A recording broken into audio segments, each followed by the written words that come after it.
আসসালামু আলাইকুম। আজকে আমি কচু শাক চিংড়ি মাছ দিয়ে ঘন্ট করব। আপনাদের সঙ্গে শেয়ার করতে চলে আসলাম। তো আমি চেষ্টা করতেছি সেটাই আপনাদের দেখাবো যে আমি কিভাবে আসলে রান্নাটা করলাম। এদিকে আমি ভাতও উঠাই দিয়েছি।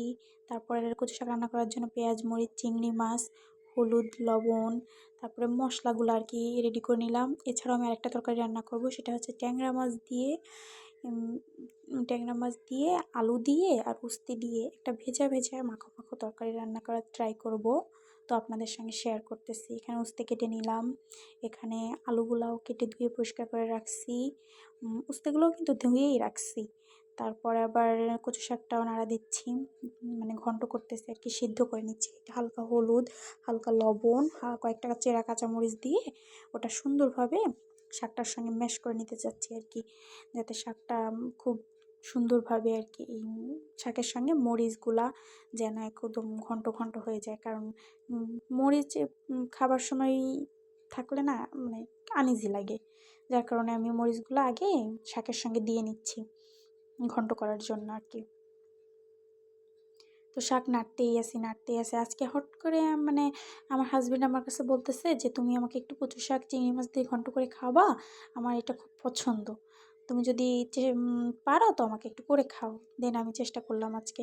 এদিকে ভাতও নাড়তেই আছি, ভাত একটু সিদ্ধ হতে বাকি আছে, যার কারণে ভাতটা একটু পরেই করব। কিন্তু পরে দেখি যে হ্যাঁ সিদ্ধ হয়ে গেছে, দেন ঝরা দিয়ে দিয়েছি।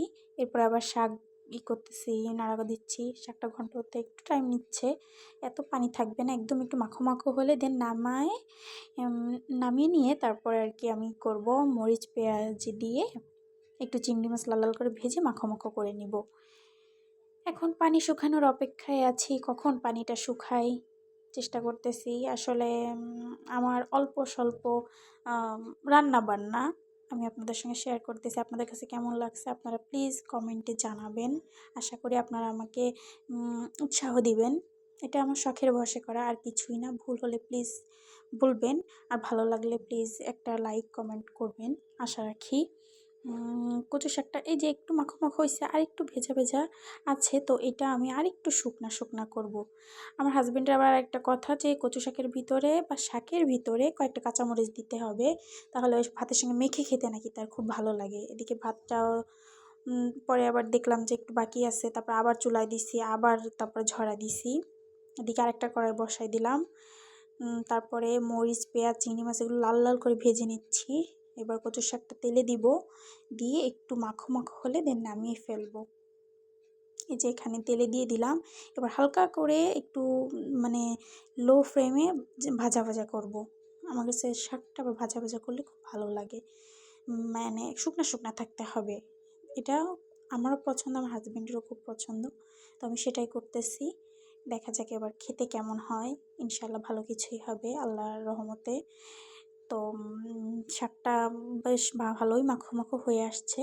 এখন আরেকটু নাড়া দিব, আরেকটু শুকনা শুকনা হলে দেন নামিয়ে ফেলবো। তারপর আবার আরেকটা তরকারি করতে হবে, চেষ্টায় আছি। এই যে হয়ে গেছে আমার মজাদার ইয়াম্মি আলহামদুলিল্লাহ কচু শাক রান্না। আশা করি খেতে খুব মজা হবে। দেন আমি আবার একটা তরকারি চুলায় দিয়ে দিলাম, চিংড়ি মাছ দিই। আমার আবার চিংড়ি মাছ এত পছন্দ, আমি সব তরকারিতে চিংড়ি মাছ দিই।